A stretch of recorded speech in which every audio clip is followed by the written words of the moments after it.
গতকাল ইরানের 3টি পারমাণবিক স্থাপনায় মার্কিন যুক্তরাষ্ট্রের হামলার পর এবার পাল্টা জবাব দিতে শুরু করেছে ইরান। ইসরায়েলি প্রতিরক্ষা বাহিনী আইডিএফ জানিয়েছে, ইরান ইসরায়েলি ভূখণ্ডের দিকে নতুন করে ক্ষেপণাস্ত্র নিক্ষেপ করেছে।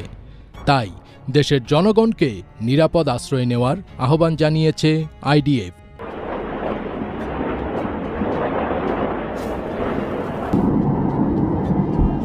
ইসরায়েলে ইরানের ব্যালিস্টিক ক্ষেপণাস্ত্র হামলায় অন্তত ৮৬ জন আহত হয়েছেন।